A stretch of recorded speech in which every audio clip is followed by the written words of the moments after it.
MDH की हल्दी मिर्ची धनिया करे कमाल। ये रंग दे, ये खुशबू दे, ये तीखा, ये कम पड़े। क्या निराला MDH मसाला।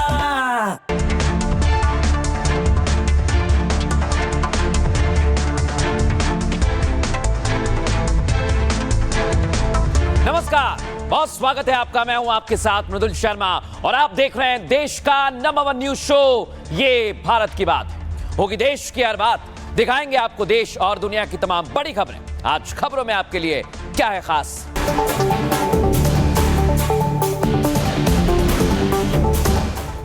और आज की सबसे पहली और बड़ी खबर आपको बताने जा रहे हैं। बिहार में खेला होने वाला है और इसलिए आज हम कह रहे हैं बिहार में खेला हुई है।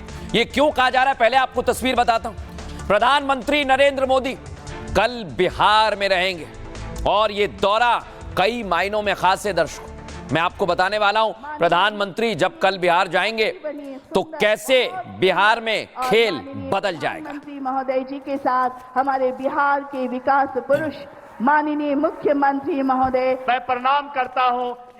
अब मैं आपको बताता हूं, कल प्रधानमंत्री बिहार वासियों को सौगात देंगे और विशेष तौर पर पूर्णिया वासियों को। कल पूर्णिया में ये जो हवाई अड्डा देख रहे हैं आप, फुल फ्रेम दिखाइए इसे, इसका उद्घाटन करने वाले हैं। ये देखिए आप, पूर्णिया के लोग अब हवाई सफर करते हैं और आसान हो जाएगा उनके लिए जब ये हवाई अड्डा उन्हें समर्पित किया जाएगा। इसको अंदर से मैं आपको दिखाता हूं, देखिए इधर, ये कल लोगों को समर्पित किया जाएगा।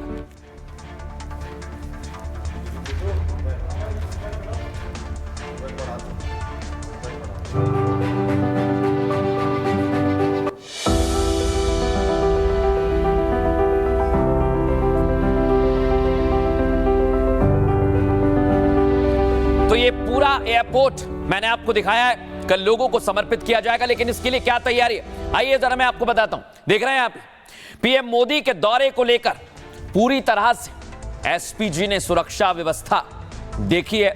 आज वहां पर प्रधानमंत्री का सुरक्षा प्रोटोकॉल कैसा होगा, क्या चीज देखी गई है, वो सारी चीजें मैं आपको बता रहा हूं। कहीं भी परिंदा भी पर नहीं मार पाएगा। अगली तस्वीर में आपको दिखाता हूं, पीएम तो जाने वाले हैं लेकिन तेजस्वी यादव आज इसे लेकर हमला बोल रहे हैं। सबसे पहले सुनवाता हूं तेजस्वी यादव क्या कह रहे हैं और पीएम के दौरे से कैसे माहौल बदल जाएगा। दुख होता है देख करके कि नरेंद्र मोदी जी 11 साल प्रधानमंत्री, नड्डा जी आज बिहार में आए, हेल्थ मिनिस्टर रह चुके हैं, 20 साल से नीतीश कुमार जी मुख्यमंत्री, एनडीए की सरकार, और ये बिल्डिंग किस काम का है? ना डॉक्टर है, ना प्रोफेसर है, ना टेक्नीशियंस है, ना नर्सेज हैं, ना दवाइयाँ हैं। दुख होता है देख करके कि नरेंद्र मोदी जी 11 साल प्रधानमंत्री, नड्डा जी आज बिहार में आए, हेल्थ मिनिस्टर रह चुके हैं, 20 साल से नीतीश कुमार जी मुख्यमंत्री, एनडीए की सरकार, और ये बिल्डिंग किस काम का है? ना डॉक्टर है, ना प्रोफेसर है, ना टेक्नीशियंस है, ना नर्सेज हैं, ना दवाइयाँ हैं।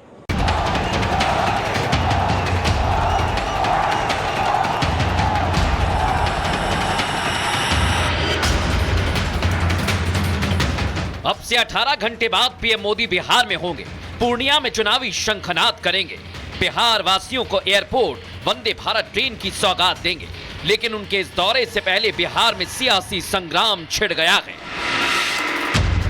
कांग्रेस, आरजेडी और इंडिया अलायंस के तमाम सहयोगी दल पीएम मोदी के विरोध में आ गए हैं, क्योंकि यह पहला मौका है जब पीएम की मां का अपमान और एआई वीडियो पर छिड़े संग्राम के बीच पीएम मोदी ने जहर का घूंट पीने की बात कही है।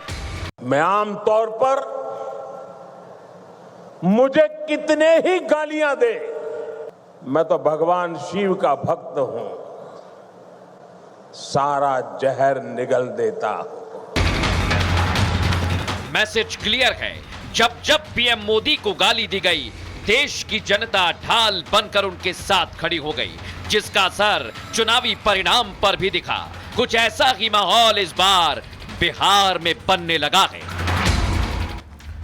तो देखा आपने, पीएम मोदी कल जाने वाले हैं और इसको लेकर क्या तैयारी की जा रही है, बिहार में क्या माहौल है, आइए जरा मैं आपको बताता हूं। पीएम मोदी बिहार की सियासी दिशा को बदलने वाले हैं। सीमांचल को साधने के लिए कल पीएम मोदी पूर्णिया से शंखनाद करेंगे। यहां करीब 36,000 करोड़ की योजनाओं को हरी झंडी दिखाएंगे। जिसमें पूर्णिया एयरपोर्ट और रेल परियोजनाएं शामिल हैं। इसके अलावा राष्ट्रीय मखाना बोर्ड की शुरुआत भी पीएम मोदी करेंगे। पीएम मोदी की सौगात चुनावों से भी जोड़कर देखी जा रही है, क्योंकि बिहार में पीएम की माताजी को गाली दी गई और उस पर सियासी संग्राम छिड़ा हुआ है। ऐसे में पीएम मोदी का पूर्णिया दौरा खास माना जा रहा है, क्योंकि जब जब पीएम मोदी को गाली दी गई है तब तब चुनावों में विपक्ष की बड़ी हार हुई है और इस बार भी गाली पर घमासान छिड़ा हुआ है। मां के अपमान के बाद पीएम का यह पहला दौरा है दर्शकों, और पीएम के इस दौरे से सीमांचल को साधने की कोशिश होगी, क्योंकि बिहार के सीमांचल में विधानसभा की करीब 25 सीटें हैं, जिसमें पूर्णिया, कटिहार, अररिया और किशनगंज शामिल है। इसके अलावा बिहार में 25 लाख मोदी मित्र भी तैयार किए जा रहे हैं। तो ये पूरी तैयारी की जा रही है। अब मैं आपको बताने वाला हूं दर्शकों कि कैसे पीएम मोदी एक तरफ मैदान में है तो दूसरी तरफ असदुद्दीन ओवैसी भी मैदान में आ गए और ये भी चुनौती दे रहे हैं सरकार को। बिहार चुनाव में फिलिस्तीन का फ्लेवर डालने की ओवैसी ने कोशिश कर दी है और इसलिए कहा जा रहा है कि मुस्लिम वोटों को साधने के लिए ओवैसी भी मैदान में आ गए हैं। और मैं आपके साथ नारा लगाऊंगा, आप जिंदाबाद के नारे लगाएंगे, गाजा की आवाम जिंदाबाद। ओवैसी मैदान में आ गए दर्शकों, लेकिन ओवैसी मैदान में क्यों आए हैं, कैसे आए हैं, इसके पीछे का कारण बताता हूं। देख रहे हैं आप, वो कह रहे थे कि आरजेडी से हम गठबंधन में शामिल हो जाते हैं, लेकिन आरजेडी ने बात नहीं सुनी। देखिए जरा कैसे गठबंधन का उन्होंने बोला था। समीकरण का बोल, लालो तेजस्वी अपने कानों को खोल, तेरे दरवाजे पे बज रहा है ढोल, गठबंधन के लिए अपना दरवाजा खोल, वरना खुल जाएगा तेरे माई समीकरण का पोल। तो यहां ओवैसी को तो मना कर दिया आरजेडी ने, लेकिन इधर पीएम मोदी आ रहे हैं और उधर असदुद्दीन ओवैसी खेल बिगाड़ेंगे। ओवैसी बिहार में इंडी के साथ चुनाव लड़ना चाहते थे दर्शकों, लेकिन तेजस्वी एआईएमआईएम से हाथ मिलाने को तैयार नहीं हुए। इसके पीछे आरजेडी का एमवाई समीकरण है, जिस पर तेजस्वी यादव को पूरा भरोसा है। इसलिए आरजेडी ने ओवैसी को ठेंगा दिखा दिया है।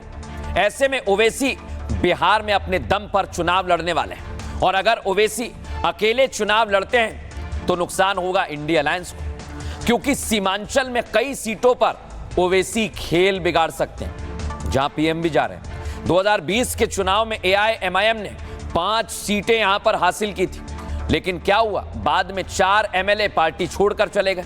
चारों विधायक तेजस्वी के खेमे में चले गए, इसलिए तेजस्वी कॉन्फिडेंस में है।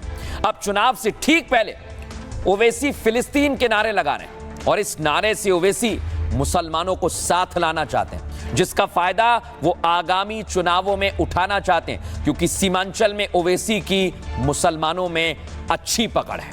अब आपने देखिए कि कैसे पीएम मोदी भी जाने वाले हैं, ओवैसी भी साध रहे हैं, लेकिन वो कैसे साध रहे हैं वो आपको सुनवाता हूं। गाजा की आवाम जिंदाबाद, गाजा की आवाम जिंदाबाद, गाजा की आवाम जिंदाबाद, मगरबी किनारे की आवाम जिंदाबाद जिंदाबाद, फलस्तीन जिंदाबाद, फलस्तीन, गाजा की आवाम मुर्दाबाद मुर्दाबाद, नेतन्याहू मुर्दाबाद, मुर्दाबाद मुर्दाबाद, नेतन्याहू मुर्दाबाद, मुर्दाबाद मुर्दाबाद, नेतन्याहू मुर्दाबाद। हिंदुस्तान हिंदुस्तान, नारे तकबीर, नारे तकबीर। अब देखा आपने, ओवैसी जो है मैदान में आ गए, लेकिन ओवैसी को चुनौती देने के लिए बिहार में योगी आदित्यनाथ की भी एंट्री होने वाली है दर्शकों, और इसलिए मैं कह रहा हूं कि अगर योगी चुनाव में आएंगे तो फिर और ज्यादा दिलचस्प माहौल बनेगा। लेकिन कैसे योगी आदित्यनाथ की एंट्री बिहार चुनावों में होगी और पूरा खेल पलट देगी, आइए जरा आपको बताता हूं। बिहार में बीजेपी स्टार प्रचारकों की फौज उतारने जा रही है। सबसे पहला नाम है यूपी के मुख्यमंत्री योगी आदित्यनाथ का। योगी को स्टार प्रचारक बनाने के पीछे उनका स्ट्राइक रेट है दर्शकों, क्योंकि दिल्ली चुनाव में योगी का स्ट्राइक रेट करीब 90% रहा, जम्मू कश्मीर में 4 सीटों पर उन्होंने प्रचार किया और चारों पर बीजेपी जीती। महाराष्ट्र चुनाव में 23 सीटों पर प्रचार किया और 20 पर बीजेपी को जीत मिली। हरियाणा चुनाव में योगी का स्ट्राइक रेट करीब 70% रहा। झारखंड चुनाव में योगी ने 5 बीजेपी कैंडिडेट्स को जीत दिलाई और यूपी उपचुनाव में 9 में से 7 सीटों पर योगी ने जीत दिलाई। और अब बिहार की सियासत में योगी का फैक्टर एंट्री ले चुका है और इसलिए कहा जा रहा है कि अब पूरा माहौल बदल जाएगा। लेकिन इधर योगी आदित्यनाथ की एंट्री हो गई है और अब मैं आपको बताने वाला हूं कि बिहार में तेजस्वी मुश्किल में आने वाले हैं। लेकिन तेजस्वी यादव बड़े कॉन्फिडेंट लग रहे हैं। वो कह रहे हैं कि सीएम तो मैं ही बनूंगा और अलग अलग जगह पर पहुंच रहे हैं। इसके लिए उन्होंने पूरी तैयारी भी कर ली है। लेकिन कैसे पूरी तैयारी की गई है ये मैं आपको दिखाता हूं। अगली तस्वीर दिखाइए जरा। इधर तेजस्वी सीएम बनना चाहते हैं, उधर एनडीए में स्थिति ठीक नहीं है क्योंकि चिराग पासवान अलग सीट मांग रहे हैं और मांझी अलग सीट मांग रहे हैं। अब नीतीश कैसे इस पूरे खेल में अपने आप को मजबूत करेंगे ये बड़ा सवाल है। लेकिन यहां सबसे बड़ी और अहम तस्वीर है कि आरजेडी में क्या होगा। क्या तेजस्वी सीएम बनेंगे? क्योंकि बिहार में सियासत में दोनों गुट में हलचल चल रही है। दर्शकों, तेजस्वी ने 243 सीटों पर चुनाव लड़ने का ऐलान कर दिया है। तेजस्वी ने साफ साफ कह दिया कि वो सभी सीटों पर चुनाव लड़ेंगे। ऐसे में उनके इस बयान के कई मायने निकाले जा रहे हैं। इस बयान को विपक्ष के सीएम फेस से भी जोड़ा जा रहा है। कांग्रेस तेजस्वी यादव को सीएम फेस नहीं बनाना चाहती और इसी वजह से तेजस्वी हर मंच से दबाव बनाने की कोशिश कर रहे हैं। दूसरी तरफ है एनडीए, जहां सीट शेयरिंग पर पेच फंसा हुआ है और जीतन राम मांझी बागी तेवर दिखाने लगे हैं। मांझी ने कहा 15 सीट नहीं मिली तो 100 पर लड़ेंगे। अब यहां पर तेजस्वी भी मुश्किल में है और मांझी भी ताव दिखा रहे हैं। लेकिन दोनों क्या कह रहे हैं वो आपको सुनवाता हूं।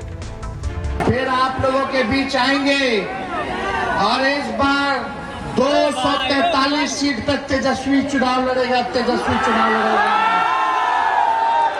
चाहे कांटी हो, मुजफ्फरपुर हो, बौछारा हो, गाय घाट हो, अपर हमारे मुन्ना जी का क्षेत्र हो,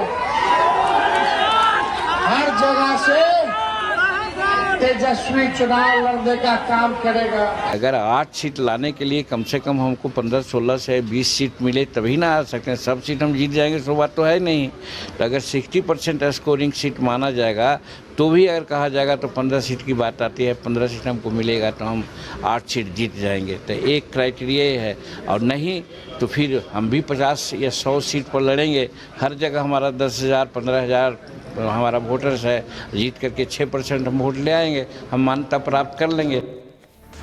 दर्शकों, मैं आपको बताऊंगा आज एक सर्वे आया है और सबसे पहले एक्सक्लूसिव जानकारी आपको दे रहा हूं। बिहार में सीएम कौन बनेगा, कौन आगे चल रहा है, आइए जरा आपको बताता हूं। ये वो तमाम चेहरे हैं जिनको सर्वे में शामिल किया गया। पहले नंबर पर तेजस्वी बार बार मंचों से कह रहे हैं और पहला नंबर उनका ही आया है। 33.50% लोगों ने कहा कि तेजस्वी बिहार के सीएम बने। दूसरे नंबर पर आए हैं नीतीश कुमार। 24% बिहार की जनता ने उन्हें सीएम फेस माना है और सम्राट चौधरी जो डेप्यूटी सीएम है उनको 5.20% लोग पसंद कर रहे हैं। चिराग पासवान भी रेस में बने हुए हैं। 8.30% लोग उन्हें पसंद कर रहे हैं। और इधर प्रशांत किशोर, ये चौंकाने वाला नाम है। 13% लोगों ने कहा कि प्रशांत किशोर सीएम बन सकते हैं, उन्हें बनना चाहिए। और अन्य नाम भी थे जिनको 5.10% लोगों ने समर्थन दिया। लेकिन कई लोग थे जिन्होंने कहा पता नहीं इनमें से कौन होगा जो बिहार का मुख्यमंत्री बनेगा। लेकिन सबसे बड़ी बात यह कि अगर तेजस्वी कह रहे हैं कि मैं सीएम बनूंगा और वो आगे भी रेस में निकल रहे हैं, इसको लेकर पूर्व सांसद आनंद मोहन क्या कह रहे हैं सुनवाता हूं आपको।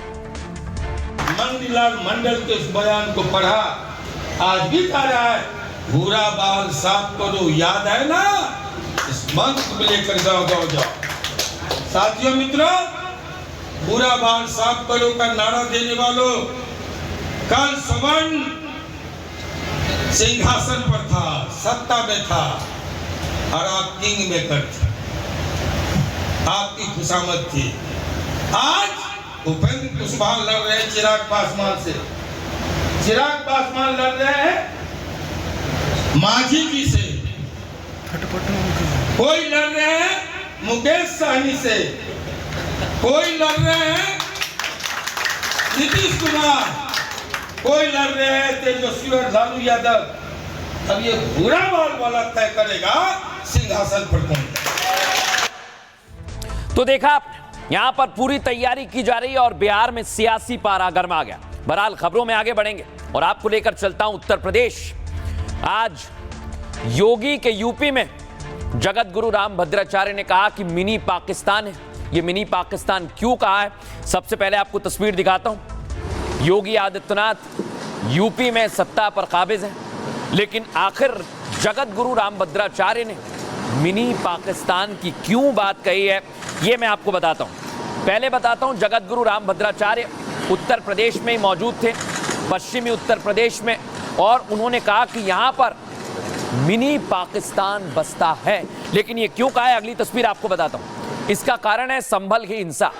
उन्होंने संभल की हिंसा का भी जिक्र किया और संभल में बदलती हुई डेमोग्राफी भी बहुत बड़ा कारण है दर्शकों, जिसको लेकर उन्होंने कहा कि यूपी में मिनी पाकिस्तान बस रहा है।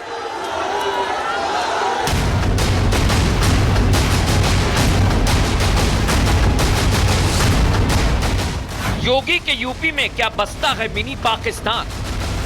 क्या पश्चिमी यूपी में हिंदू अल्पसंख्यक हो गए? संत के एक बयान से आखिर भाईजान को भयंकर मिर्ची क्यों लगी? क्योंकि जगत गुरु के बयान पर भाईजान ही नहीं, नेता और मौलाना सबकी बेचैनी छलक उठी। लेकिन क्यों, सबसे पहले वो सुनिए। पश्चिमी उत्तर प्रदेश में आकर लगता मानो ये मिनी पाकिस्तान है, ऐसा लगता है। इस बयान पर बवाल तो लाजमी था, लिहाजा क्या सपा, क्या कांग्रेस, क्या मुल्ला, क्या मौलवी, मिनी पाकिस्तान से तुलना होते ही सब बमक उठे, मानो बारूद पर बैठे भाईजान के ऊपर किसी ने जलती हुई तीली फेंक दी। लेकिन सवाल ये कि बयान में कितनी सच्चाई है, वो हम आपको बताएंगे। देखा आपने दर्शकों, यानी मिनी पाकिस्तान की बात की गई, लेकिन जगत गुरु ने क्या कहा है, आइए जरा मैं आपको बताता हूं। जगत गुरु राम भद्राचार्य के एक बयान पर विवाद शुरू हो गया है। जगत गुरु राम भद्राचार्य मेरठ में कथा सुनाने पहुंचे थे और कथा के दौरान उन्होंने मुसलमानों पर बड़ी टिप्पणी की। कहा कि हिंदुओं पर बहुत बड़ा संकट है, क्योंकि पश्चिमी यूपी में लगता है मिनी पाकिस्तान है। उन्होंने संभल से हिंदुओं के पलायन की भी बात कही दर्शकों। मेरठ में बहुत से लोग हिंदुओं पर हावी हो रहे हैं, जिसके बाद सियासी दलों ने इस बयान का विरोध करना शुरू किया। एसटी हसन ने पूछा, क्या हम सारे मुसलमान आतंकवादी हैं? हालांकि बीजेपी ने इसे जगत गुरु राम भद्राचार्य का निजी बयान बताया है और पश्चिमी उत्तर प्रदेश के आंकड़े सारी हकीकत भी बयां करते हैं। पश्चिमी यूपी में 32% से ज्यादा मुस्लिम आबादी है। 10 जिलों में तो 40% से ज्यादा मुस्लिम आबादी है दर्शकों। इसलिए जगत गुरु राम भद्राचार्य ने इस पर सवाल उठाए और कहा पश्चिमी उत्तर प्रदेश में मिनी पाकिस्तान है। सुनिए जरा। आज हिंदुओं पर बहुत संकट है, बहुत संकट है। अपने ही देश में हम हिंदू धर्म को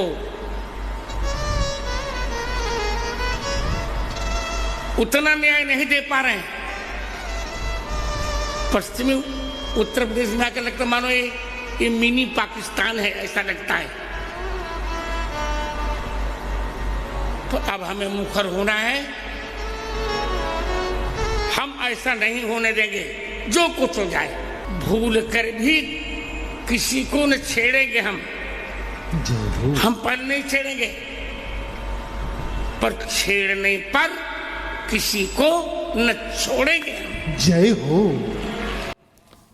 देखा आपने दर्शकों, ये खुलासे बहुत सारे हो रहे हैं, लेकिन मैं अब आपको बताने वाला हूं कि कैसे पश्चिमी उत्तर प्रदेश में मुसलमानों की आबादी बढ़ रही है। आइए जरा आपको आंकड़े बताता हूं। ये आप देखिए, यहां पर पश्चिमी उत्तर प्रदेश में संभल में 15% हिंदू बचे हैं। न्यायिक आयोग की रिपोर्ट है और 85% मुसलमानों की जनसंख्या हो गई है।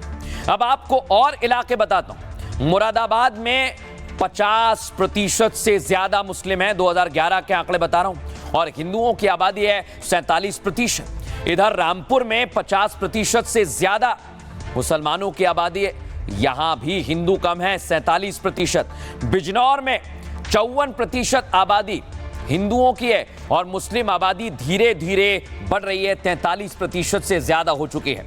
सहारनपुर में 56% हिंदू बचे हुए हैं और मुसलमानों की आबादी 41% के पार हो गई है। इधर मुजफ्फरनगर में 56% हिंदुओं की आबादी है और 41% पहुंच गई है। कैसी आबादी जो पहुंच गई है ये आप देख रहे हैं। अमरोहा में 57% हिंदुओं की आबादी है और मुस्लिमों की आबादी पहुंच गई है 40% से ज्यादा। ये सीधा मतलब है कि अगर ऐसा ही होता रहा तो पश्चिमी उत्तर प्रदेश में मुसलमानों की आबादी हावी हो जाएगी। इस पर कैसे सियासी बयान आ रहे हैं सुनवाता हूं आपको।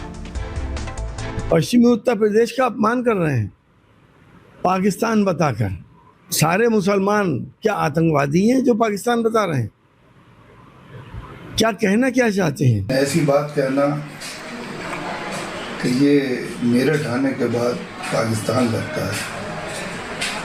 एक जिम्मेदार आदमी को और एक गुरु आदमी के लिए ये अल्फाज मुनासिब नहीं। आचार्य जी का बयान वास्तविकता में सही है। पश्चिम उत्तर प्रदेश की डेमोग्राफी पिछले काफी समय से योजनाबद्ध तरीके से प्रभावित हुई है। अभी संभल की घटना, संभल के अंदर जिस प्रकार से जांच समिति ने रिपोर्ट दी है, तो इस बात का सबूत है कि किस प्रकार से पश्चिम उत्तर प्रदेश के अंदर डेमोग्राफी चेंज करके यहाँ के जनजीवन को प्रभावित करने का काम किया गया है। तो देखा दर्शकों, आप ये तैयारी की जा रही है और बताया जा रहा है कि मुसलमान बड़ी संख्या में यहां पर आ गए हैं, लेकिन कैसे मुस्लिमों की आबादी बढ़ी है, आइए जरा मैं आपको पूरी पिक्चर बताता हूं कैसे आतंकियों से जोड़ा जा रहा है। 2008 में रामपुर में सीआरपीएफ कैंप पर हमला हुआ था दर्शकों, 8 लोगों की जान चली गई थी। 2007 में यूपी के अलग अलग जिलों में 63 लोगों की मौत हुई। धमाकों की प्लानिंग और मॉड्यूल पश्चिमी उत्तर प्रदेश से जुड़ा हुआ है। 2014 में बिजनौर में बम बनाने की फैक्ट्री मिली। बम फैक्ट्री का सिमी से कनेक्शन सामने आया था और 2003 में मुजफ्फरनगर में जैश ए मोहम्मद के आतंकी पकड़े गए थे। 2004 में आगरा में आईएसआई का एजेंट गिरफ्तार किया गया था। 2008 में गाजियाबाद से जमीयत उल मुजाहिदीन के सदस्य मिले थे। 20 साल में 30 से ज्यादा गिरफ्तारियां हुई हैं और 50 से ज्यादा पाकिस्तानी जासूस पश्चिमी उत्तर प्रदेश से पकड़े गए हैं। इसलिए यह सवाल खड़ा हो रहा है, क्या इस समय उत्तर प्रदेश मिनी पाकिस्तान बन गया है, विशेष तौर पर पश्चिमी उत्तर प्रदेश का इलाका? क्योंकि आज ऐसा ही हुआ है दर्शकों आगरा में।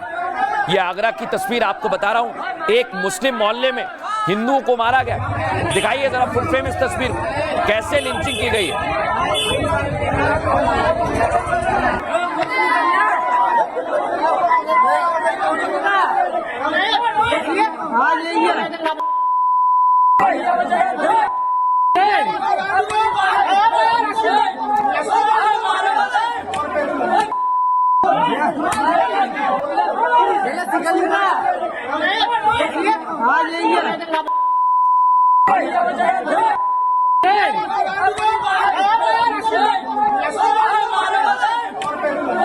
ये कितना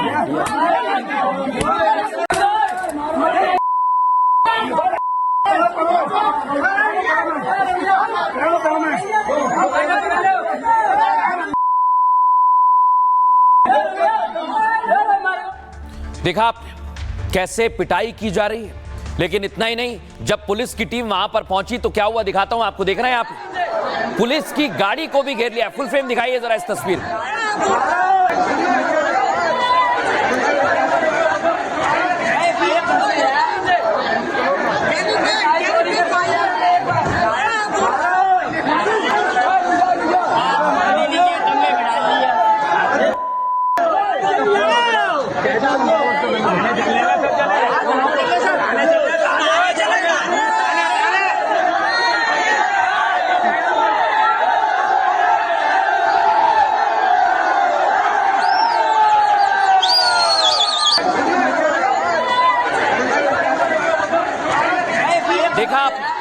कैसे पुलिस की गाड़ी को घेर लिया गया है। लेकिन मैं आपको बताने वाला हूं कि आगरा में इस समय एक हिंदू युवक रोहन की लिंचिंग हो गई है। दिखाता हूं मैं आपको। यह घटना पश्चिमी यूपी के आगरा जिले के है।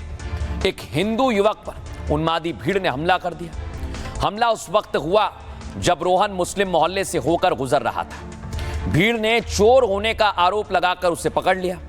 पहले रोहन को निर्वस्त्र किया गया, फिर शाहिद इमरान ने अचानक उस पर हमला कर दिया और उन्मादी भीड़ ने बेरहमी से पिटाई की। हालांकि कुछ हिंदू युवकों ने वक्त रहते उसकी मदद की और रोहन को भीड़ से बचाकर मंदिर ले जाया गया। घटना आगरा के मुस्लिम बहुल्य इलाके की है और सबसे बड़ी बात यह, पुलिस ने आरोपियों की गिरफ्तारी शुरू कर दी है और इस पूरे मामले को लेकर अब जांच पड़ताल भी की जा रही है। अब मैं आपको बताता हूं कि जो पीड़ित रोहन है वो खुद बता रहा है कि कैसे उसे मुस्लिमों की भीड़ ने मारा है। सुनिए जरा। संदीप और जीतू ने मुझे बचाया, वही वो मेरा भाई ले गए थे मैं मंदिर के पास, नहीं तो ये मोमडन के आदमी मुझे मार देते। संदीप और जीतू ने मुझे बचाया, वही वो मेरा भाई ले गए थे मैं मंदिर के पास, नहीं तो ये मोमडन के आदमी मुझे मार देते। तो देखा, इधर आगरा में मारा पीटा जा रहा है। जगत गुरु रामभद्राचार्य कह रहे हैं कि मिनी पाकिस्तान है और इसी को लेकर अब हिंदू राष्ट्र की हुंकार भरी जा रही है। सुनवाता हूं आपको। हर सनातन धर्मावलंबी जीवन के रहस्य को सनातन धर्मावलंबी से बढ़कर के कोई दुनिया के अंदर नहीं समझा। कोई मत, कोई मजहब, कोई संप्रदाय जीवन के रहस्य को नहीं समझ पाया सिवाय सनातन धर्मावलंबी के। भारत हिंदू राष्ट्र हो 7 नवंबर से 16 नवंबर तक सामाजिक समरसता के लिए और भारत को हिंदू राष्ट्र बनाने के लिए हम पदयात्रा करने वाले हैं। उसके लिए विश्वनाथ भगवान के चरणों में आज हमने प्रार्थना की। देश को बचाना है। जो पड़ोसी मुल्कों में हालात हैं उसके जैसे हालात यदि भारत में नहीं करवाना है तो देश में सामाजिक समरसता जरूरी है, वैमनस्यता दूर करना बहुत जरूरी है, हिंदू राष्ट्र घोषित होना भारत का बहुत जरूरी है। अब दर्शकों, यहां पर बाबा बागेश्वर हिंदू राष्ट्र की बात कह रहे हैं, लेकिन कुछ ऐसे साधु हैं, ये हैं यति नरसिम्हानंद, ये हिंदू महिलाओं को नागिन बता रहे हैं और कह रहे हैं कि एक बच्चा पैदा करने वाली महिलाएं नागिन होती हैं। सुनिए जरा उन्होंने क्या कहा। वैसे तो अभी एक बहुत बड़ी समस्या मुसलमानों की भी है, जिनका केवल ये उद्देश्य है कि एक दिन आप सबको मार के आपके घरों पर कब्जा करेंगे और हमारी बहन बेटियों को में बेचेंगे करके या अपनी बनाएंगे। देखा आपने, ये ऐसी बात कह रहे हैं और इसी को लेकर विरोध भी हो रहा है। लेकिन उन्होंने क्या कहा है आपको बताता हूं मैं। यति नरसिम्हानंद ने जो बयान दिया है इसका ताल्लुक सीधे सीधे रामभद्राचार्य के बयान से जुड़ता है। जगत गुरु रामभद्राचार्य ने पश्चिमी यूपी की डेमोग्राफी पर सवाल उठाया तो यति नरसिम्हानंद ने हिंदुओं की घटती संख्या पर बात कही और कहा कि इसे बढ़ाना चाहिए। इसलिए यति नरसिम्हानंद ने हिंदू महिलाओं से ज्यादा बच्चा पैदा करने की अपील कर दी। लेकिन उन्होंने जो शब्द इस्तेमाल किए उसको लेकर विवाद खड़ा हो गया है। कहा कि जो महिलाएं एक बच्चा पैदा करती हैं वो नागिन की तरह होती हैं। ये यति नरसिम्हानंद कह रहे हैं। यति नरसिम्हानंद के बयान पर पहले भी विवाद हुए। उन्होंने पैगंबर मोहम्मद साहब को लेकर भी टिप्पणी की थी और अब महिलाओं की तुलना नागिन से कर डाली है। लेकिन कैसे वो महिलाओं की तुलना कर रहे हैं और इस विवाद को तूल दे रहे हैं, सुनिए जरा। मैं तो कहता हूं कि वो महिला जो एक बेटे को जन्म देती है नागिन की तरह होती है। कैसी होती है? और तुम में से ज्यादातर ऐसी होगी, है ना? सबने यही कारनामा दिया होगा अंजाम। वैसे तो अभी एक बहुत बड़ी समस्या मुसलमानों की भी है, जिनका केवल ये उद्देश्य है कि एक दिन आप सबको मार के आपके घरों पर कब्जा करेंगे और हमारी बहन बेटियों को में बेचेंगे करके या अपनी बनाएंगे। तो यति नरसिम्हानंद कह रहे हैं कि मुस्लिम आप पर कब्जा कर लेंगे, आपको लूटेंगे। और इधर मौलाना है वो फतवा जारी कर रहे हैं। वो कह रहे हैं कि महिलाएं और पुरुष एक साथ जिम में नहीं जा सकती, इसे लेकर वो फतवा जारी कर रहे हैं। सुनवाता हूं मौलाना क्या कह रहे हैं। एक ही जिम में एक ही वक्त पर मर्द और औरत खल्त मल्त होकर बिना किसी पर्दे के हुदूद में जिम करते हुए नजर आ रहे हैं, जो कि मजहबी तालीमात के सरासर खिलाफ है। मुसलमानों को चाहिए कि वो पर्दे का एहतमाम करें और याद रखें कि पर्दा सिर्फ औरतों के लिए नहीं है, मर्दों के लिए भी है। और अब दर्शकों, खबरों में आगे बढ़ूंगा। आपको लेकर चल रहा हूं मैं लंदन, ब्रिटेन, जहां पर नेपाल बनाने की पूरी तैयारी हो रही है और इस समय लाखों लोग लंदन की सड़कों पर आ गए। तस्वीर आपको दिखाता हूं, ये आप देखिए। यहां नेपाल और फ्रांस में अभी अभी धमाका हुआ, लोगों ने ऐसी आगजनी की और इधर फ्रांस में भी सत्ता परिवर्तन को लेकर आवाजें उठी। लेकिन अब लंदन में क्या माहौल है, आइए आपको दिखाता हूं। ये आप देखिए, लंदन में घुसपैठी बड़ी संख्या में पहुंच गए और कैसे प्रदर्शनकारियों से आज भिड़ंत हुई है, देखिए जरा।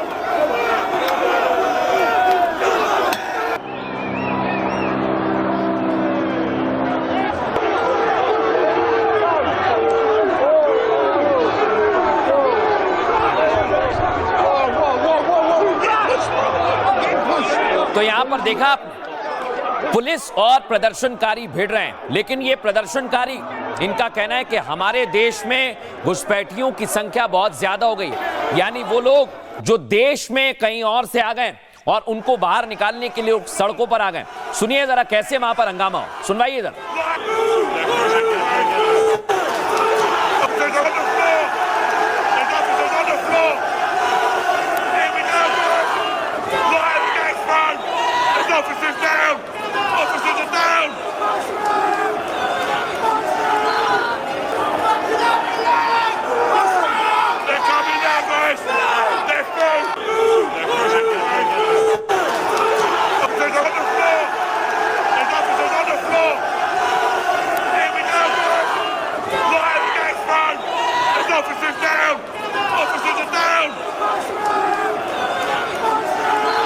देखा, पुलिस से प्रदर्शनकारी भिड़ रहे हैं। उनका कहना है कि जो अवैध घुसपैठी हमारे देश में घुसे हुए हैं उन्हें बाहर निकाला जाए। और देखिए, आज ये फिलिस्तीन से भी कुछ लोग आ गए और वो लंदन की सड़कों पर उत्पात मचा रहे हैं। आज फिलिस्तीन का झंडा फाड़ा गया, देखिए जरा कैसे प्रदर्शन किया गया।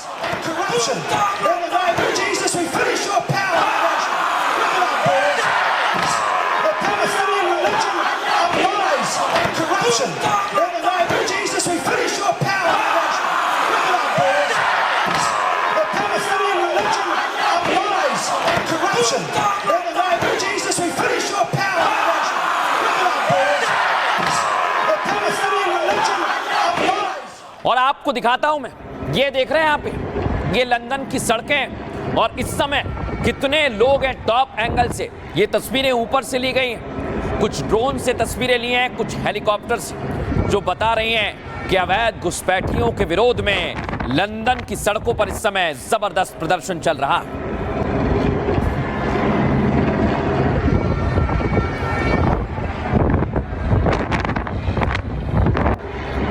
अब दर्शकों, आप ये सोच रहे हैं कि कितने लोग इस प्रदर्शन में शामिल हुए हैं, तो मैं आपको बताने वाला हूं कि कैसे लाखों लोग युवा सड़कों पर आ गए और दावा कर रहे हैं, एक दो नहीं 3 मिलियन। सुनिए जरा ये क्या कह रहे हैं।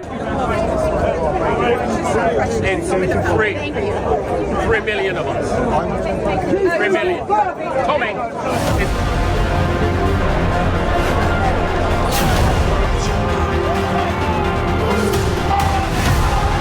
नेपाल में युवाओं के उग्र प्रदर्शन के बाद सत्ता बदल गई।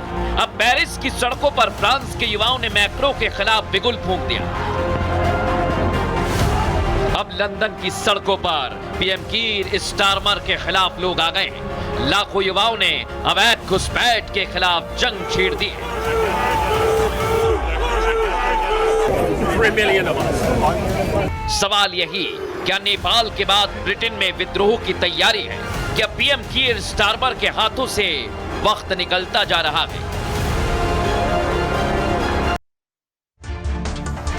देखा दर्शकों, आप जबरदस्त प्रदर्शन किया जा रहा है, लेकिन आखिर लंदन में यह प्रदर्शन क्यों किया जा रहा है और क्यों लोग सड़कों पर आ गए, आइए मैं आपको बताता हूं। ब्रिटेन में घुसपैठियों के खिलाफ जोरदार प्रदर्शन हो रहा है। अवैध प्रवासियों की बढ़ती आबादी का विरोध किया जा रहा है। लंदन की सड़कों पर लाखों युवा जमा हो गए हैं। विरोध प्रदर्शन में यूनाइटेड द किंगडम नाम दिया गया है। प्रदर्शन का नेतृत्व टॉमी रॉबिन्सन कर रहे हैं, जो आपको दिखाई दे रहे हैं, और इसे ब्रिटेन में सबसे बड़ी दक्षिणपंथी रैली माना जा रहा है। टेस्ला के मालिक एलन मस्क ने भी इस प्रदर्शन को समर्थन दिया है। मस्क वर्चुअली इस रैली से जुड़े। मस्क ने अवैध घुसपैठ का खुलकर विरोध किया है। कहा कि छोटी छोटी बच्चियों से रेप किया जा रहा है। ऐसे अपराधों में सबसे ज्यादा घुसपैठियों का नाम आता है। कोई भी सभ्य समाज इसको बर्दाश्त नहीं कर सकता है। मस्क ने कहा कि अब करो या मरो की स्थिति आ गई है। मस्क ने ब्रिटेन में संसद भंग करने की भी मांग की। मस्क ने कहा कि सरकार को बदलना होगा।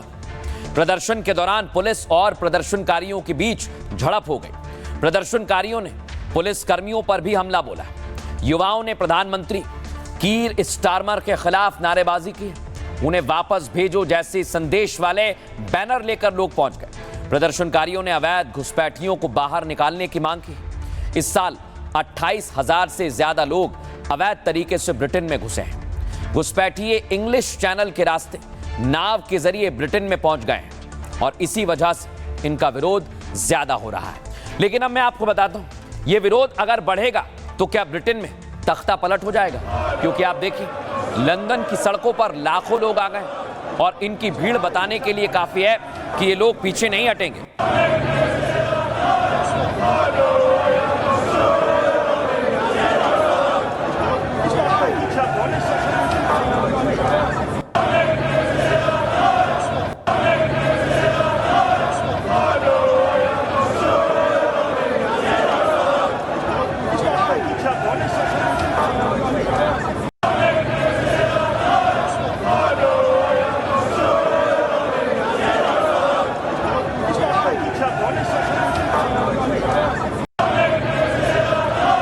प्रदर्शन कर रहे हैं, लेकिन कैसे अमेरिका में दक्षिणपंथी नेता चार्ली किर्क की हत्या कर दी गई, उसको लेकर ये देख रहे हैं आप, हाका प्रदर्शन किया गया।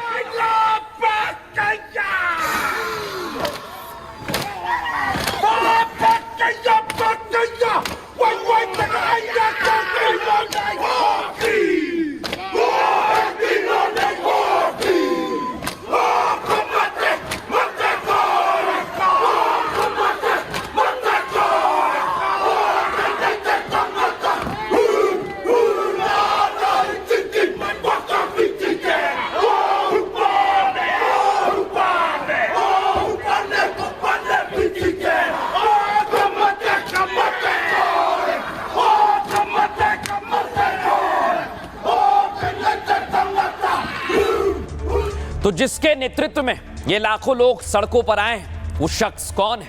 आइए जरा उनके बारे में आपको बताते हैं। टॉमी रॉबिन्सन, उनका असली नाम है स्टीफन यैक्सली लेनन। रॉबिन्सन खुद को एक पत्रकार बताते हैं जो सरकारी खामियों को उजागर करता है और घुसपैठ के खिलाफ अभियान चलाने के लिए ये जाने जाते हैं। कई मौकों पर खुलकर इस्लाम का भी विरोध किया है। 2005 से 2025 तक 6 बार जेल की सजा भी काट चुके हैं। घुसपैठ का विरोध करने वाली पार्टी रिफॉर्म यूके ने टॉमी रॉबिन्सन से आपराधिक मामलों की वजह से दूरी बना ली है। 2009 में इंग्लिश डिफेंस लीग की स्थापना की और इंग्लिश डिफेंस लीग को दक्षिणपंथी विरोध समूह कहा जाता है। लेकिन इसी प्रदर्शन को लेकर अमेरिका भी सपोर्ट में आ गया है। एलन मस्क इनके सपोर्ट में आ गए हैं और कहा जा रहा है कि लाखों लोग लंदन की सड़कों पर आ गए हैं, तो ब्रिटेन में क्या तख्ता पलट होने वाला है? एलन मस्क इस पर क्या कह रहे हैं, सुनवाता हूं आपको।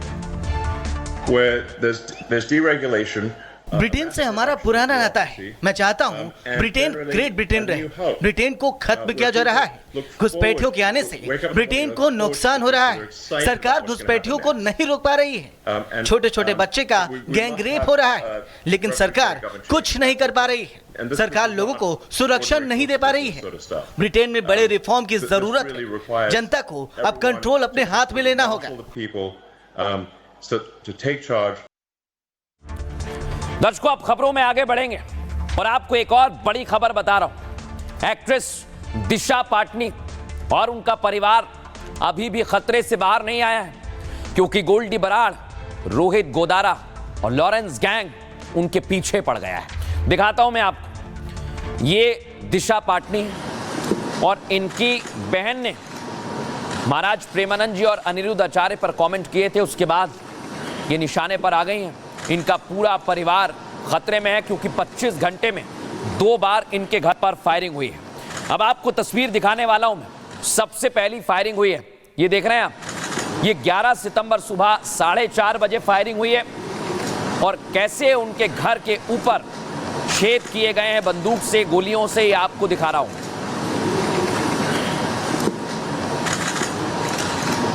और अब मैं आपको अगले दिन की तस्वीर दिखाता हूं। अगले दिन यानी 12 सितंबर को सुबह 3:30 बजे, सोचिए आप, तड़के 3:30 बजे ये हमला किया गया है और इसमें भी गैंग ने जिम्मेदारी ली है।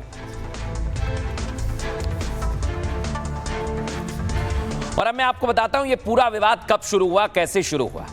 दिशा की बहन है खुशबू पाटनी, महाराज प्रेमानंद जी और अनिरुद्ध आचार्य के बयान को लेकर इन्होंने सोशल मीडिया पर कमेंट किया और उसके बाद ये विवाद और ज्यादा बढ़ गया। लेकिन बड़ी बात क्या है, इसे लेकर पुलिस पूरी तरह तैयार है और लगातार जो हमले हो रहे हैं उसको लेकर उनके पिता भी चिंतित हैं क्योंकि उनके पिता को निशाना बनाने की कोशिश है और इसीलिए पुलिस उनके घर पर तैनात कर दी गई है।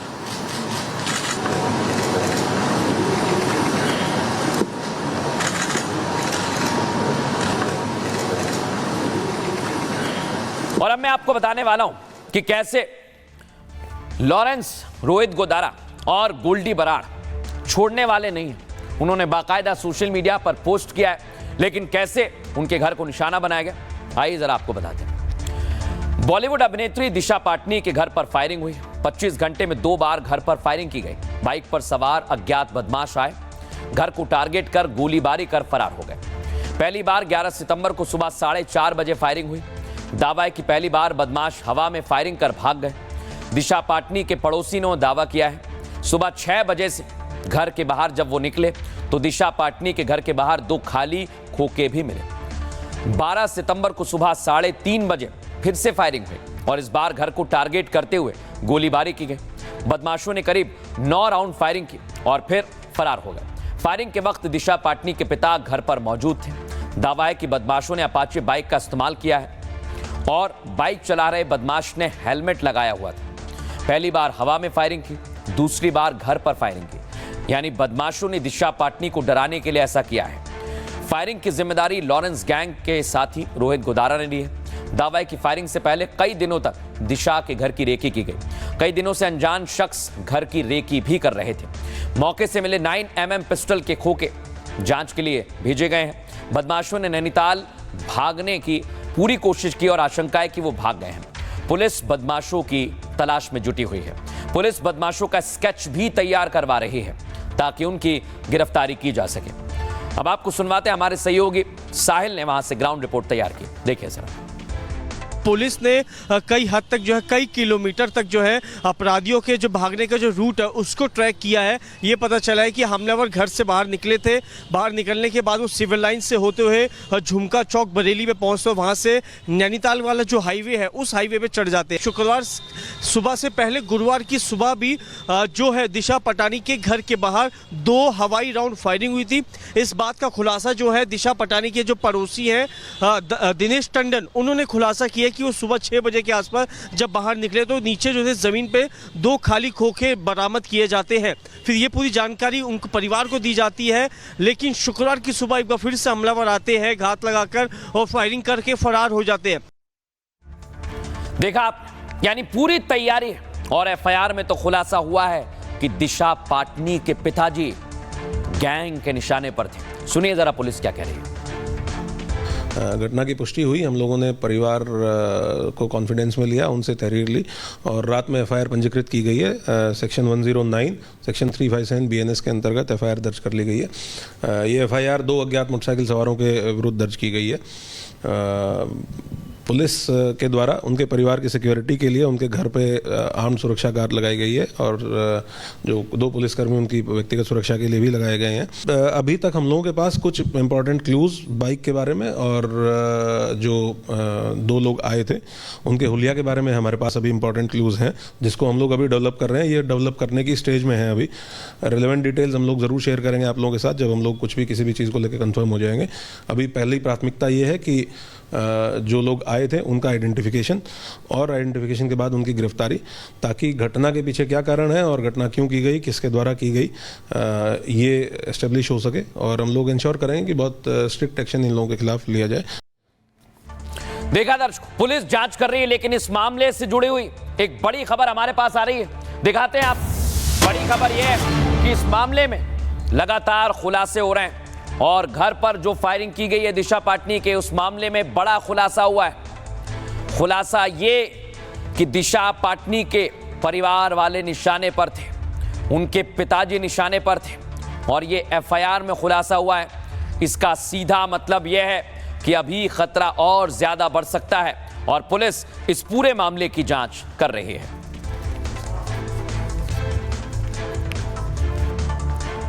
अब दर्शकों, खबरों में आगे बढ़ेंगे और आपको आज एक और खबर बता रहे हैं। अगर आप प्लेन से यात्रा करते हैं तो यह खबर आपको देखनी चाहिए, क्योंकि आम हो या खास प्लेन में सफर करते हैं और आज डिंपल यादव जिस प्लेन में सवार थी, इनके साथ कई यात्री थे, उसमें भी कुछ ऐसा ही हुआ है। दिखाता हूं आपको मैं पहली तस्वीर। लखनऊ एयरपोर्ट पर यह प्लेन टेक ऑफ करने वाला, लेकिन इसे थ्रस्ट नहीं मिला और देख रहे हैं आप, ये उड़ते ही वापस, गनीमत रही कि उड़ा नहीं और आखिर पॉइंट पे जाके रुका है।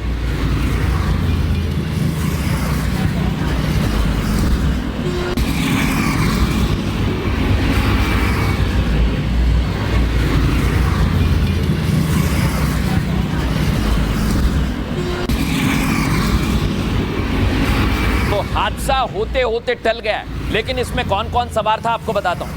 इसमें 150 यात्री थे, उसमें सांसद डिंपल यादव भी थी। आप सोचिए, यह हादसा नहीं हुआ है, लेकिन इस पूरे हादसे ने बाल बाल बच गई हैं डिंपल यादव और कई यात्रियों को डरा दिया है। ये क्यों हादसे हो रहे हैं, सबसे बड़ा सवाल यही है। लेकिन एक और तस्वीर आपको दिखाता हूं। प्लेन की सुरक्षा पर लगातार सवाल खड़े हो रहे हैं। इधर अर्जेंटीना में एक एयर शो हो रहा था, आज वहां पर धू-धू कर ये प्लेन जल रहा है, यह हादसे का शिकार हो गया है।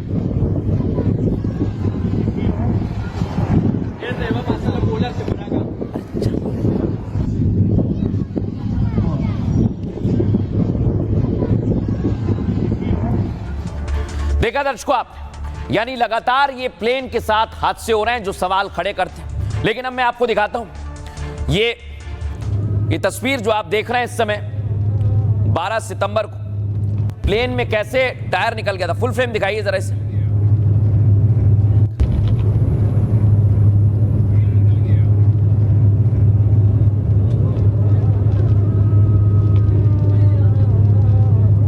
तो लगातार ऐसी घटनाएं सवाल खड़े कर रही हैं। अब आपको एक और घटना दिखाता हूं, जिसके बाद से प्लेन में सफर करना खतरे से खाली नहीं लगता है।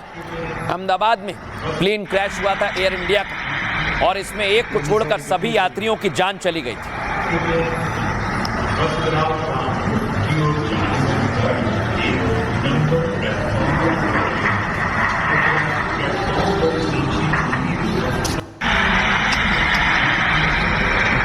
देखनी चाहिए।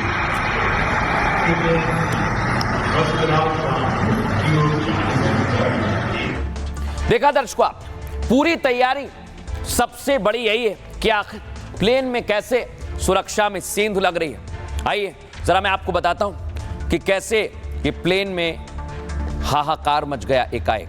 सपा सांसद डिंपल यादव आज बाल बाल बच गई। इंडिगो की फ्लाइट से वो लखनऊ जा रही थी। इंडिगो की फ्लाइट 6E2111 डिंपल सवार थी। फ्लाइट को टेक ऑफ से पहले पायलट ने रोक दिया। इंजन को टेक ऑफ के लिए थ्रस्ट यानी कि प्रेशर नहीं मिला। पायलट ने इमरजेंसी ब्रेक लगाकर सबकी जान बचाई। दिन के करीब 11:10 पर यह घटना घटी है और इंडिगो की फ्लाइट में डिंपल समेत कुल 151 यात्री थे। सभी यात्रियों को दूसरी फ्लाइट से दिल्ली भेजा गया। चौधरी चरण सिंह एयरपोर्ट पर इसके बाद अफरा तफरी का माहौल देखा गया। सूत्रों की माने तो डीजीसीए ने इस घटना की रिपोर्ट मांगी है और इंडिगो ने कहा कि तकनीकी वजह से टेक ऑफ रुका हुआ है। विमान में तकनीकी खराबी की यह कोई पहली घटना नहीं है। इससे पहले 12 सितंबर को स्पाइस जेट का पहिया खुल गया। आप सोचिए, 12 जून को अहमदाबाद प्लेन क्रैश में अब तक कोई भूला नहीं है, क्योंकि 260 से ज्यादा लोगों की जान चली गई थी। और भारत ही नहीं, विदेशों में भी हादसे लगातार बढ़ रहे हैं। आज ये अर्जेंटीना में एक विमान हादसे की तस्वीरें सामने आई हैं और इसके बाद सवाल उठ रहे हैं कि आखिर प्लेन में सुरक्षा क्यों बार बार सवालों में आ रही है। हमारे सहयोगी अजय की रिपोर्ट आपको दिखाते हैं। का जहाज उड़ने जा रहा था, लेकिन जब वो जहाज टेक ऑफ करने के लिए अपने रनवे पर आता है, पायलट जहाज उड़ाने से पहले बताया जा रहा है कि जो उसे थ्रस्ट था वो नहीं मिलता है। ऐसे में इमरजेंसी ब्रेक दबाता है, जहाज को रोकता है, एटीसी को जानकारी देता है और इस जहाज को वापस बे की तरफ लेकर जाया जाता है। बताया जा रहा है कि जहाज में तकनीकी कमियों के चलते इस जहाज को टेक ऑफ करने से पहले रोक दिया गया और इसके बाद दूसरे जहाज से यात्रियों को दिल्ली भेजा गया। यात्रा करने के लिए उस जहाज में तकरीबन 151 यात्री थे। उत्तर प्रदेश से ही सांसद डिंपल, समाजवादी पार्टी की बड़ी नेता, वो भी इस जहाज में मौजूद थी। दर्शकों, खबरों में आगे बढ़ेंगे। आज एक और तस्वीर सामने आई है। आपको याद है पवन सिंह, जिन्होंने हरियाणवी सिंगर एक्ट्रेस के साथ भद्दी हरकत की थी, बैड टच किया था और इसे लेकर विवाद हुआ, उन्होंने आवाज भी उठाई और इसी पर आज जो हरियाणवी एक्ट्रेस है अंजलि, उन्होंने मुलाकात की है। कुछ लगा है, अरे हाथ हटाओ, एक बार बोल तो दिया करो। राम राम, रुक, कुछ लगा है, हटाओ हाथ, अरे हाथ हटाओ, अरे यार हाथ हटाओ, वायरल हो गया। पीछे बैठिए। तो ये जो आपने देखा, इसी को लेकर अंजलि आज अनिरुद्ध आचार्य से मिलने पहुंची और उन्होंने सवाल भी पूछे। सुनवाते हैं आप। सवाल भी आपसे, बोलिए। जैसे कि गुरुजी, मैं कलाकार हूँ, हरियाणवी एक्ट्रेस हूँ, एक्ट्रेस हैं, और कई बार क्या होता है कि कुछ ट्रोलर्स होते हैं, कुछ काफी लोग हैं। आप क्या फिल्मों में भी काम करते हैं? मैंने फिल्मों में भी किया है, लेकिन मुझे पहचान हरियाणवी गानों से मिली है। मैंने काम हर मीडिया में हर रीजनल सॉन्ग्स किए हैं। गाने गाते हैं? नहीं, मैं उनमें एक्ट करती हूँ। मेरे कई song 700 million, 800 million, 100 million, 200 million, 300 million सब गए हैं। और करीब मैं 15 साल की थी तब से मैं काम कर रही हूँ। तो काफ़ी लोग चाहने वाले भी हैं, लेकिन कई बार क्या होता है कि काफ़ी जलने वाले लोग कई मीम्स मार्केटिंग करवाते हैं जो अगेंस्ट होते हैं, मीम्स बनवाते हैं, अलग अलग कुछ लिख कर डाल देते हैं, कुछ भी जो अगेंस्ट होते हैं जलने वाले लोग। तो मेरा सवाल ये था कि उन्हें मुड़कर जवाब देना चाहिए या फिर उन्हें इग्नोर करना चाहिए? एक कहावत याद कर लो, हाथी चला बाजार, कुत्ते लगे हजार। हाथी अपने मस्ती से जब चलता है ना, तो कुत्ते भौं भौं करते ही हैं। इसलिए कुत्तों को क्या जवाब देना, कुत्तों को जवाब देने की जरूरत नहीं है। अपनी मस्ती से अपने लक्ष्य की ओर आगे बढ़ते चलने की जरूरत है। Thank you. कभी लड़ाई झगड़े में मत उलझो। कौन मीम्स बना रहा, कुछ भी कर रहा है, देख तो आपको ही रहा है। हाँ जी, बस मैं यही सोच के थोड़ा शांत हो जाती हूँ, लेकिन कई बार दिल में बहुत बेचैनी सी होती है कि परेशान ना होइए, आप बस अच्छे काम करते रहिए, आगे बढ़ते रहिए। लोगों ने किसे छोड़ा? क्या माता सीता को लोगों ने बोलने से छोड़ा? लोग खाए बिना रह सकते हैं पर बोले बिना नहीं रह सकते। सीता माँ को भी बोला लोगों ने, फिर माता सीता को जब नहीं छोड़ा बोलने से दुनिया ने, तो आपको और हमें छोड़ देंगे? इसलिए उनका काम है आलोचना करना, बोलना, और आपका काम है अच्छे काम करना। करते रहो। दर्शकों, खबरों में आगे बढ़ेंगे और आज आपके काम की खबर दिखा रहा हूं। आपको चोट लग जाती है, आप चिंतित हो जाते हैं, लेकिन दुनिया में खोज की गई, अगर आपकी हड्डी टूटती है तो वो ग्लू यानी गोंद से चिपका दी जाएगी। आपको दिखाता हूं मैं कि जितने भी प्लास्टर चढ़ते हैं या फिर आपको सर्जरी करानी पड़ती है, इस ग्लू के आने के बाद ऐसा कुछ नहीं होगा। ना प्लास्टर की जरूरत होगी, ना किसी तरह की कोई सर्जरी की। मिनटों में ही ये हड्डियों को जोड़ने का काम करेगा। आपको दिखाता हूं कैसे इस ग्लू को बनाया गया है। देख रहे हैं आप, यही है वो ग्लू, और ये एनिमेटेड तस्वीर हम आपको बता रहे हैं ये कैसे मिनटों में हड्डियों को जोड़ देगा। देखिए जरा आप,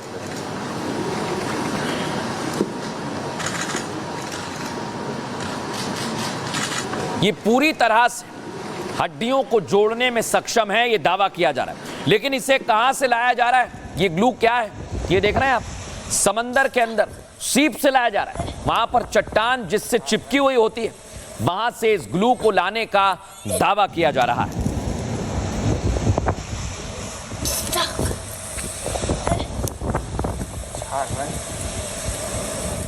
देखा आपने, ये चीन में दावा किया जा रहा है और ये रिसर्च में दावा किया गया है कि अगर ये ग्लू आ गया तो फिर मिनटों में हड्डियां जुड़ जाएंगे। आपको बताता हूं रिसर्च में क्या हुआ। दुनिया के लिए चीन से बहुत बड़ी और एक अच्छी खबर आई है। चीन में वैज्ञानिकों ने हड्डियों को जोड़ने वाला ग्लू बना लिया है।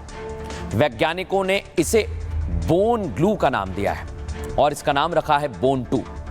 डॉक्टर लिन जियानफेंग की टीम ने इसे डेवलप किया है। चीन के झेजियांग स्टेट में रिसर्च टीम लंबे समय से लगी हुई थी।